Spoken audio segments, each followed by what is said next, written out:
खबर मध्य प्रदेश से है, जहां भोपाल के बालाघाट गोंदिया में बीती शब एक सड़क हादसा पेश आया। इस हादसे में मध्य प्रदेश असेंबली की नायब सदर हिना कावरे बाल बाल बच गई। हिना की सिक्योरिटी वैन हादसे का शिकार हो गई थी। इसमें हिफाजती दस्ते के 3 जवान और ड्राइवर की मौत हो गई है।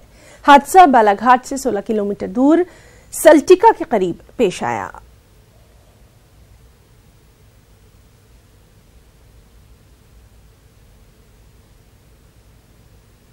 ऐसी कोई बात होगी तो जांच की जांच की। कैसे हादसा हुआ? कैसे हुआ हादसा आप थोड़ा बताएं। हम लोग रात में 11:30 करीब कार्यक्रम का बालाघाट में ख़त्म करके बालाघाट से किन्नापुर जा रहे हैं। सामने पायलटिंग वाली गाड़ी चल रही थी और सामने से यही ट्रक जो आप देख रहे हैं अभी, यही ट्रक सामने से बहुत तेज़ी से आ रहा था और बहुत ही रॉन्ग साइड उसने गाड़ी काटा। हमारे ड्राइवर ने एकदम गाड़ी बहुत उससे बचाया, एक बिल्कुल साइड लेते गए और जाके तीसरे नंबर की हमारी गाड़ी फॉलो से जाके ट्रक चलाया। बहुत तेज़ी से आवाज़ हुई तो हमने तुरंत गाड़ी पलटाई और जब आकर देखा तो घटना घट चुकी थी। ये हादसा या साजिश है आप लगता है? कुछ नहीं कह सकती मैं अभी इस बारे में।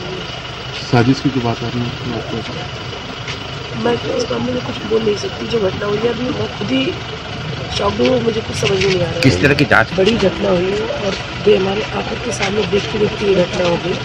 हमारे 4 लोग अभी मैं उनकी। और नाज़रीन, मजीद अपडेट के लिए सीधे रुख करेंगे हमारे साथी प्रतीक अवस्थी का। प्रतीक, आपसे पूरे हादसे की अपडेट चाहेंगे और क्या कुछ इसमें आगे कार्रवाई चल रही है? देखिए, आपको बताऊं, देर रात का ये हादसा है जब विधानसभा उपाध्यक्ष हिना कावरे अपने गृह ग्राम किन्नापुर के लिए लौट रही थी। बालाघाट से करीब 16 किलोमीटर का ये रास्ता पड़ता है और इसी बीच एक तेज रफ्तार 12 चक्का ट्रक था जो कि अनियंत्रित होकर उनके काफिले की ओर आया और उनसे भिड़ गया। इस पूरे भीषण हादसे में करीब 3 पुलिसकर्मी, जिसमें एक उपनिरीक्षक और एक प्राइवेट ड्राइवर शामिल है। 4 लोगों की इस पूरी घटना में मौत हुई है। और जब ये घटना हुई तो उसके बाद से लगातार ये मांग उठ रही थी कहीं ना कहीं ये साजिश भी हो सकती है। आपको बता दूं कि हिना कावरे के पिताजी उसके लिखीराम कावरे, वो भी तत्कालीन परिवहन मंत्री थे मध्य प्रदेश के, और उन्हें भी नक्सलियों ने ही मारा था। इस वजह से भी इस घटना के पीछे कहीं ना कहीं नक्सली साजिश की आशंका जताई जा रही है। बहरहाल हिना कावरे ने पूरे मामले की हाई लेवल इंक्वायरी की मांग करी है और एसपी जयवीर ने भी जब हमसे बातचीत करी तो उन्होंने कहा था कि इस पूरे मामले की बिल्कुल तफ्तीश के साथ जांच कराई जाएगी, क्या कुछ मामला है, किस तरीके से हादसा हुआ। फिलहाल जो वाहन चालक है, जो ट्रक चला रहा था, वो फरार हो चुका है मौके से। इस भीषण हादसे में जो कुछ लोग घायल भी हुए, उन्हें नागपुर रेफर कर दिया गया है। और अब लगातार जो है मांग उठ रही है कि जो मृतक पुलिसकर्मी है उनके परिवार को आर्थिक सहायता के साथ साथ कहीं ना कहीं सरकारी नौकरी भी दी जाए। प्रशासन कार्रवाई कर रहा है।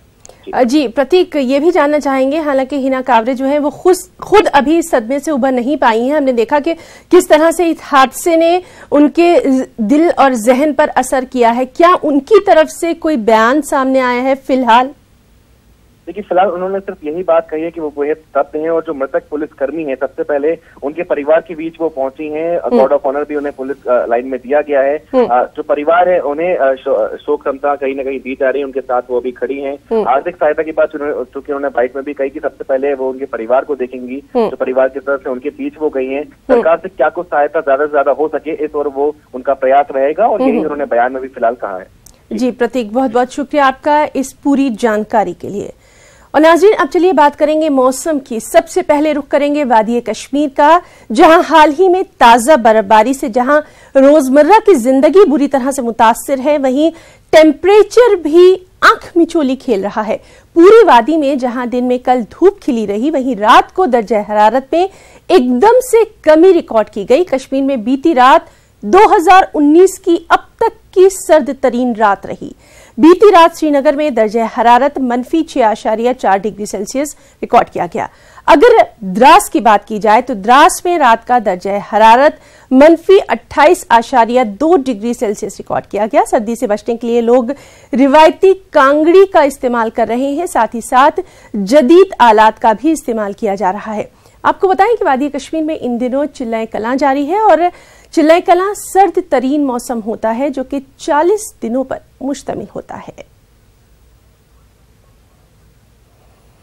और चलिए वहां के हालात जानने के लिए हम रुख करेंगे श्रीनगर का, जहां मौजूद है हमारे साथ परवेज भट्ट। परवेज, आपसे जानना चाहेंगे, कल की रात सबसे ज्यादा सर्द तरीन रात रही है श्रीनगर की अगर बात की जाए, बाकी मौसम का हाल क्या कुछ है?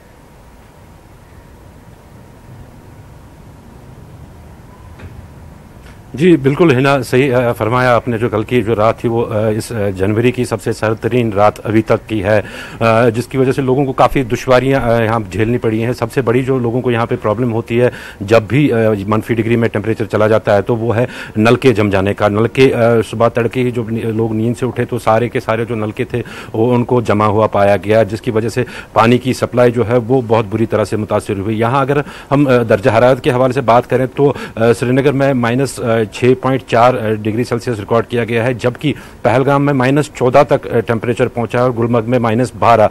कुल मिलाकर अगर देखें तो जैसा आपने सही फरमाया है कि मौसम भी इस टाइम यहाँ आंख मिचोली खेल रहा है।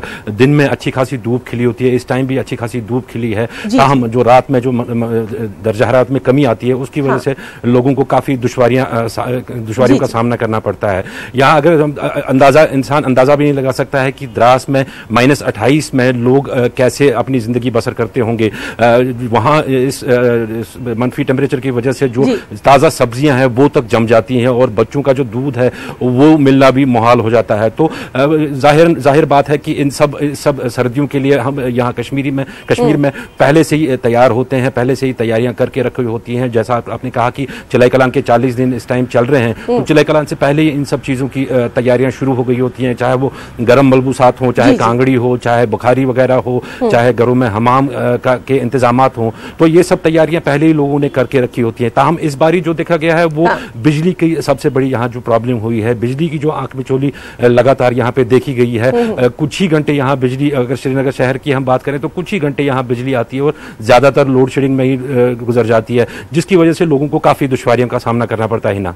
जी परवेज, बहुत बहुत शुक्रिया आपका इस तमाम तर जानकारी के लिए। आप खुद भी अपना वहां पर बहुत ख्याल रखें।